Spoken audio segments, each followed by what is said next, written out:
Well, it's noon here in Lagos, Nigeria. Hello and welcome to Lunchtime Politics on Channels Television. I'm Kayode Okikulu. These are the major political stories making the rounds at this hour. Well, the Economic and Financial Crimes Commission, EFCC, reacts to the challenges against its legality as it wonders why an act duly created by the National Assembly will be deemed illegal. Says those behind the challenge are feeling the heat of the anti-graft agency.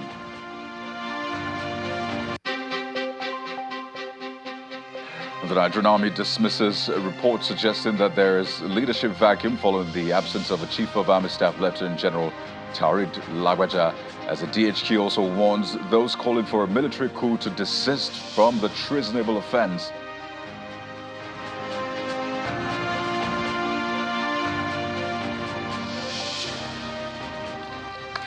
Well, I'll tell you that the Defense Headquarters says it has not announced the appointment of any senior officer as the acting Chief of Army Staff, contrary to speculation by certain social media outlets, as no such appointment exists within the Armed Forces of Nigeria.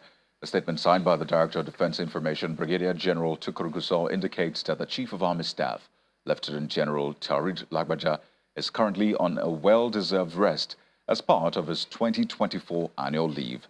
The statement adds that Major General Abdulsalam Ibrahim, who is the Chief of Policy and Plans, is providing routine briefs to the Chief of Army Staff in accordance with standard military procedures. General Gusau warns individuals spreading unfounded rumors to desist from doing so immediately, as the Chief of Army Staff is hale and hearty and will soon resume normal duties at the end of his leave. Now, various civil society organizations in Nigeria are speaking out against what they call a deliberate attempt by the federal government to undermine the country's constitution and principles of federalism. The groups are concerned about the government's handling of anti-graft agencies, specifically the EFCC. Well, the CSOs argued that the government's pressure on the Supreme Court to dismiss a case challenging the constitutionality of these agencies is unlawful and threatens the country's federalism.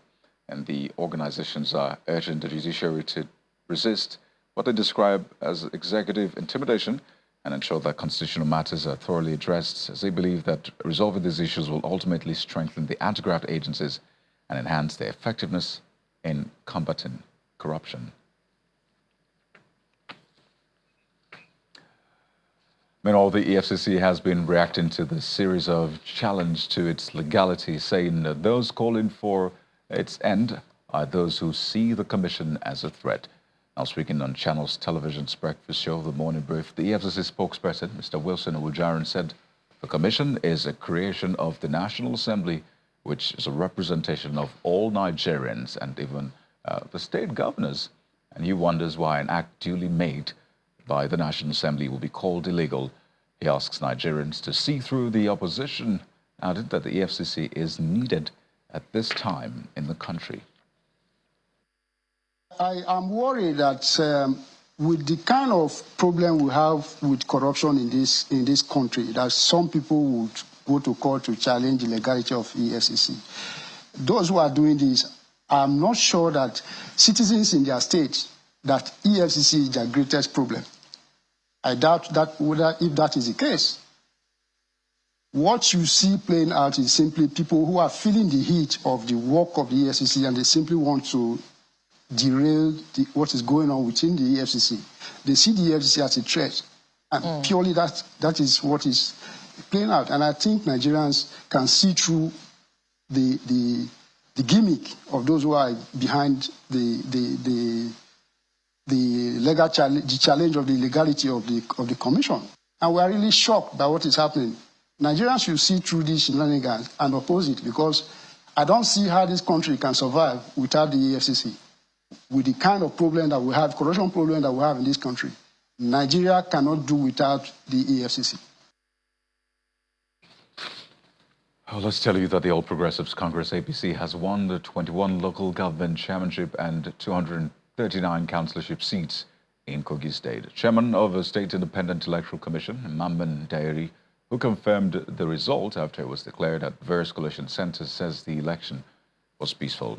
While commending the electoral officers for a job well done, The chairman of the commission also thanked security operatives, observers, and newsmen for their support and professionalism during the process.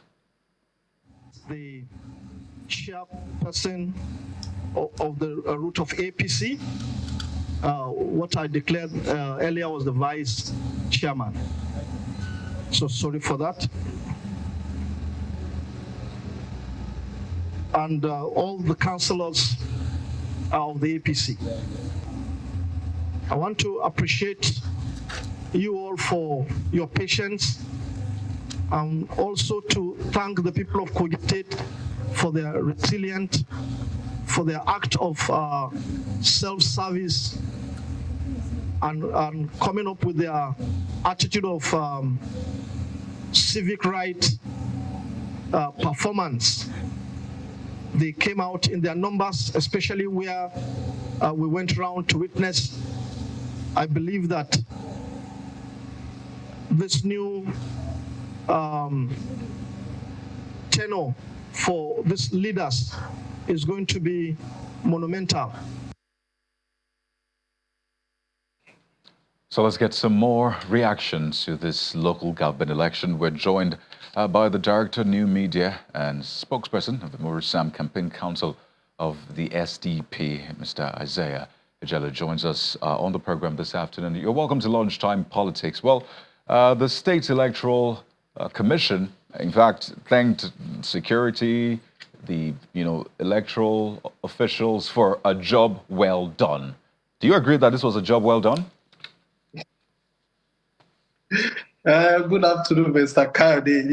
You see why I'm laughing, because it is laughable that this set of people, I call him low budget Mahmoud Island. You know what they did to us in the last election, the gubernatorial election. The local government election is even the worst part of it. Where is the ballot and the officials of the CIEC that went to the Kina? Where are they? Where are those to Ibaji local government? Ankpa, Omala, and almost all the 21 local government. What they did, you have the video with you. You can play the video where our officials and some of the party's agents went to the center, to the local government, and some to the head office in Lokoja to escort the materials to their various polling units, only for the materials to be loaded and then zoom off to unknown destination, and some to the government house and some to the bush. You have the video, play it so that people can see that there was no election. It was a charade, and they made caricature of the rule of law. You remember I told you this last time, that if the elite, if those who are educated, the academic juggernauts, are failing Nigeria, that they cannot conduct simple, credible election, let's look for alternatives. One institution cannot hold us down. The institutions of these educationists have failed us. Let's look for alternative. Carpenter, our best option. Babalao, our best option. Religious institutions are best option, because these elite are failing Nigeria. The bedrock of every good governance is in their electoral process. And I expect an improvement in the regime of President Bola Ahmed Tinubu. Among all the presidents we have ever had in this country, one of those that have lived abroad, that have stayed in the Western world, is Bola Ahmed Tinubu. And I expect that he should replicate what he has seen in other parts of the world. But what happened on Saturday, on the 19th, in Kogi State, is an eyesore. Let me tell you this. If the general election conducted by INEC is nothing to write home about, the state election is nothing to write home about, how they tell me, why would the so-called local government work? How would they perform? How would they be able to sit up to deliver good governance to their people? Because they have nothing, there is no consequences of their actions. If you conduct a fraudulent election, there is no consequence. I call for an immediate arrest of the select chairman and all the officials that so-called conducted the election. There was no election in Kogi State. I sent you a video of our local government chairman in some of the local government that even their polling unit, there was nothing called ballot paper. There is no officials of CIEC. We only had the result that they have been declared winner. Where? What have APC done in Kogi State to warrant? And listen to this. As long as the puppeteer is still at large and he's the one ruling by proxy, Governor Bello, as far as I'm concerned, is the one still ruling Kogi State because he's still at large and he's living in the government house there. So although his puppet cannot do anything to satisfy the people other than playing to the gallery of the puppeteer, we must stop this in Nigeria. I expect President Bola Ahmed Tinubu to be more about the people, concerned about the integrity of his government than that of some shenanigans that they are playing. Listen to this, Kayode. We are tired. Nigerians are tired. If this is what will be the continuation of the old order, the way they have been conducting fraudulent election in Nigeria is what President Bola Ahmed Tinubu come to enhance. Then Nigeria have no option in 2027 to take the laws into their hands because we cannot continue like this.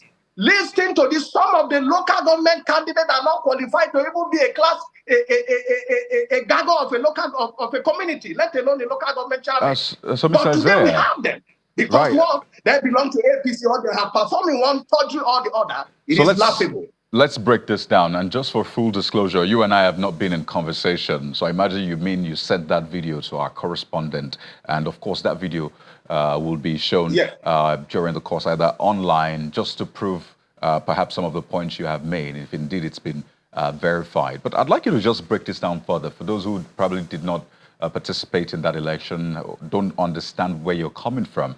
For you, and from where you stand monitoring that election, who would you say spearheaded what you're now describing as a sham? Was it spearheaded, according to your own findings, by the State Independent Electoral Commission, by the ruling party in the state, or other players? And I imagine you've tendered some of these evidence, or you're preparing them. So give us a peek into that. Who are you now blaming for this particularly? Dodo should be held accountable.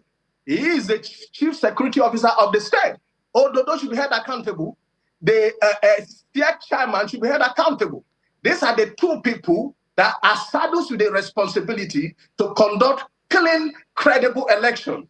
Dodo was one of the first person that came out to congratulate all the 21 local government official chairmen that were elected or selected.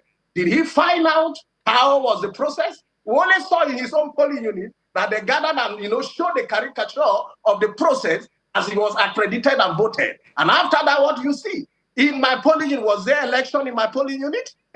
Was there election even in my local government? I made it Olamabro local government chairman. I sent a video to a correspondent. Was there any election in his even polling unit? What are we talking about? Where is the ballot paper of the King? A whole the King local government ballot paper and everything was taken to a local government office. I sent one of the video to your correspondent where they stopped inside one bush and were printing on for APC. So who should be held accountable? We are going to hold the state chairman and he must be arrested immediately. Listen to this, Kayode. If there is no consequences of some of these fraudulent elections that are being conducted by the so-called professors in Nigeria, then we cannot proceed. There can never be good governance. The only thing that changed the mind of Nigeria youth in 2020 during the EndSARS is the promise of President Buhari that Beaver has come to stay and that the Beavers, the people, the youth should team up together and go and vote their choice in 2023. That he's going to give the opportunity for the youth to elect their own. Is that what we saw in 2023? Is Beavers longer counting?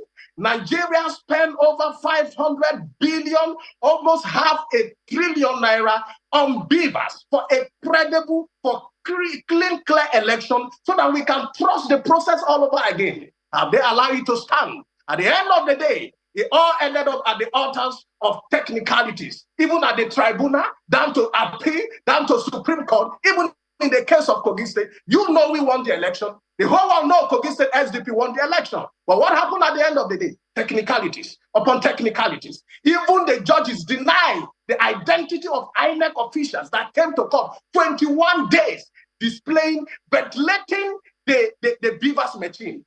And the accreditation was clearly shown. All right, so you put this squarely. That was replicated. Right. You put this squarely at the table of the governor, and it's important to also get the government's response to this. Perhaps we'll get that in the coming days. But I know you've also done projections, right, prior to this election. So help us understand, what was your expectation from this election? Well, the opposition, or at least the ruling party in the state, would naturally say, well, this is what you'll expect from a party that lost the election. They'll never say the election was free and fair because they lost. If they won, they will say it was free and fair. So what was your projection? Because the APC won 21, LG, the chairmanship positions, and 239 councillorships. So what was your projection? Were you planning to win maybe half or more prior to this? My projection was very clear. I said it, a free, fair election, APC cannot win one local government. One. No single one. Even Okene, where Ododo hail from, he cannot win that local government. And I'm telling you the truth. Go to Kogi State and find out, do your research. You are a journalist. You can go on the street and find out from the people what the state is turning into and what the people are seeing. The level of poverty. Are you talking about all the dilapidated secondary school, health center, all kind? There is no single presence of government in Kogi State. My local government, as an example, as I speak to you from Bagana in Omala local government, my people have been in IDP for over 2 years for lack of insecurity. Because of insecurity, because there is no presence of police, navy, army in my village, and the bandit took over my community. Till today, they are in IDP. We spend millions upon millions every month to feed them in different places. What have the government done? Have they come to the rescue of the people? Why can't they win in my local government? In my local government, for instance, there is no water, no pipe-borne water, no clean water. For the past 9 years, what have the government done? Nothing. And so as it's I quite speak curious to you, then. no electricity. Meaning, Right. Pardon me, just quickly, let me. I was born 10 years ago does not know what me and you know as up NEPA in my local government. So let me follow up quickly, Mr. Jele. If the people did not vote for the APC, it's a given that the people will say, well, no, this is not from us. And they would at least come together and make their grievances known. So what I know is that the people will naturally, or are expected to combat such. So why is it that the people, at least in all these local governments that you've predicted that you win, why haven't they come out in at least maybe hundreds? And I imagine we have more than that in these local governments. Why haven't they come out to say, no, we did not vote for this person, or this person is not our candidate? In Kogi State. Well, those protests are not happening. In Kogi State. No, what I'm saying is those protests are not happening right now. Mr. Ejele, can you hear me? I'm saying those protests are not happening right now. Let me tell you, protest and die. In Kogi State, protest and get killed. You know the rascality of the government of Kogi State. You know the rascality that have been playing by the puppeteer. And the puppet are playing to the gallery of the puppeteer. So if you don't take care, you know what happened to me. You know I was almost assassinated on the 7th of November, just 2 days to election. You know what happened, if not for God grace. You know what happened to Sheikh Mohammed and Sheikh Jubri, the DG of our campaign. You know what happened to Ahmed. You know what happened to our principal, Alhaji Murtala Yakubu Ajaka, that he was shot directly by one of the aides of Bello. What have happened to the case? Where is the case file? Who is pursuing that case? Look, that state, I used to say, and I'll continue to say, it's as though the Nigerian government have left Kogi State and abandoned it as if we are in another country, or we are being ruled by the government, as also the president and the chief of army staff and the chief of the defense staff and the IG of police at the same time. I don't know if that's what is going on. Because the lawlessness, you cannot protest this in Kogi State. Protest and get killed. Protest and get injured. Protest and let them go after you. The people are living in fear. And that is why they came out in 2023 to exercise their franchise by voting their choice, and they voted us in only to be sacrificed on the altars of party, on the altars of a party line, on the altars of technicality that was never in existence and that was never according to the law that made them to introduce BIBAS as the only means of accreditation in our electoral jurisprudence. And once that have been jettisoned, trust me, there is nothing anybody can do. Our local government chairman, one of the videos I sent to your correspondents, the local government chairman, Olamabora, many of the local government chairman protested against it. Even one of the videos at the center, right at the SIEC office, all the political party gathers there and protested immediately. Right in their presence, they were running with the ballot paper, with the electoral material, with the police escorting them. What can anybody do to that? There is nothing anyone can do to that. You see, that is the... All right, on a final note, Mr. Ejele, just before the connection plays a fast one on us, if you can still hear me, this is meant to be the role of security agencies. Some of the things you've said, it's meant to be at the table of security, and they're meant to take this on to ensure that there's peace in Kogi State. But it looks like there's been a loss of connection momentarily with Mr. Isaiah Ejele. We hope to have him back to speak to the security bit of this, particularly what the security agencies are doing. We've been speaking with the Director, New Media, and spokesperson, Maurice Sam Campaign Council of the Social Democratic Party, SDP, in Kogi State, joining us from here in Lagos virtually. But we'll take a moment on the show, and we'll return. I'll bring you what the TCN has been saying about the power situation in the country, the grid collapse. Will it happen again? If it does, what's in place to ensure that Nigerians are not at the receiving end yet again? This and more we'll bring to you in a moment. Stay with us.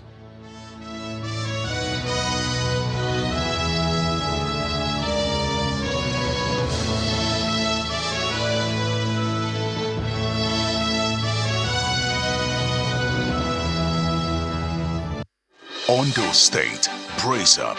We bring you the Ondo State government. Welcome back to the program. We're still talking about the Kogi local government election, the aftermath of that election, with the APC announced to have won 21 local government seats, chairmanship seats, and 239 councillorship seats in the state. That election held on Saturday. We'll be speaking with the Director, New Media, and spokesperson, Maurice Sam Campaign Council of the Social Democratic Party, Mr. Isaiah Ejele. Just before we lost you momentarily there, I wanted you to speak about the security bit of this. Now, we have security agencies, the police primarily responsible for the protection of lives and property, and of course the protection during election as well. Some of these incidents you've mentioned, in fact, prior to the election, have you reported to the security operatives who and what is being done about those reports? Mr. Isaiah, I think we can just wind down on that question.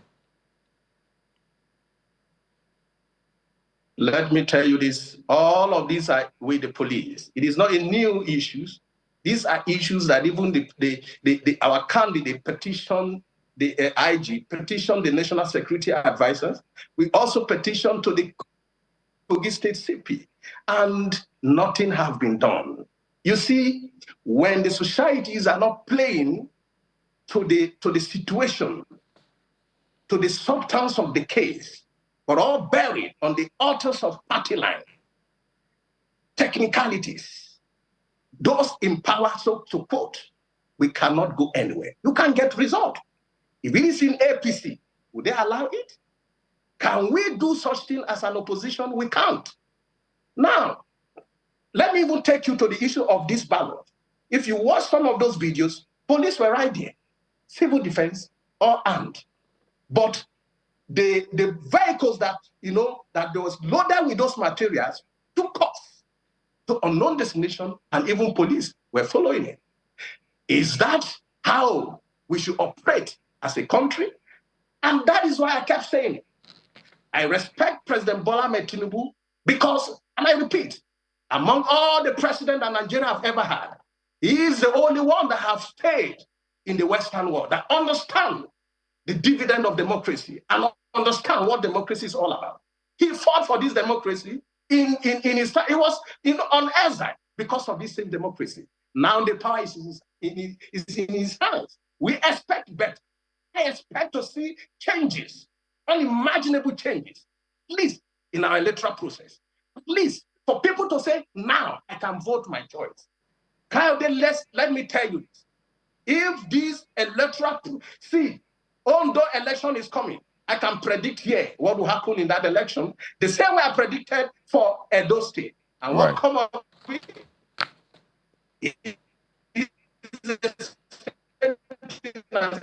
I said the pattern they use in Kogi successfully, indoctrinated this bypassing of beavers, and security agency are all in those polling units. Well, Mr. Ejele, are all in those polling units. We have to anchor at this point, but it's important to state. I think, Kyle, I should ask you. you as a journalist, is there any alternative ways? You can land on that point. What Quickly, is it? you can land on that point. We're totally out of time, but you can land on the point you were making. Is there, Kyle, I want to put this to you. Maybe you will help me to understand if there is another alternative fact or another alternative or another definition to the word democracy. Because what we are operating in Nigeria right now is far from what we know as democracy, as defined by the government. We learned those days, a government by the people and for the people. It is not by the people and for the people. But now the government is being selected by some few people and for greedy people and for their looting. Well, Mr. Ejele, we have to anchor at this point, but it behoves... The citizen cannot elect their own. Right. We're totally out of time, but it behoves on the police, the electoral, authorities to come out and clear the air on these very heavy allegations, because it doesn't sound good. Clearly, it doesn't look good for democracy. So for the police in Kogi State, for the election authorities, they have to come out to speak to this. But we have to thank you so much, Mr. Isaiah Ejele, who's the Director of New Media, spokesperson, Maurice Sam, Campaign Council, SDP. Thank you for your time. And of course, we hope that these issues are dealt with. We don't have this sort of narrative when it comes to our elections yet again. Thank you once again for your time. Thank you very much, Kennedy, for having me. Now to power, which is equally important, right? The management of a transmission company of Nigeria, TCN, has been, well, speaking on the causes of a recent grid collapse, adding that the TCN is doing its best to maintain the system. Speaking on our political program, Sunday Politics, the managing director of TCN, Mr. Sule Abdulaziz, explains that Nigeria's power generation capacity stands at 13,000 megawatt, and it presently produces 5,900, while the discos can only take up 5,000 capacity of its power production. Power disturbances can occur unexpectedly. Well, there you have it. You can catch all of that on our website and on YouTube as well. But that's where we anchor in the show this afternoon. Thank you for being a part of Lunchtime Politics. I'm Coyote Okikilo, stay with Channels Television for all the breaking stories. Goodbye.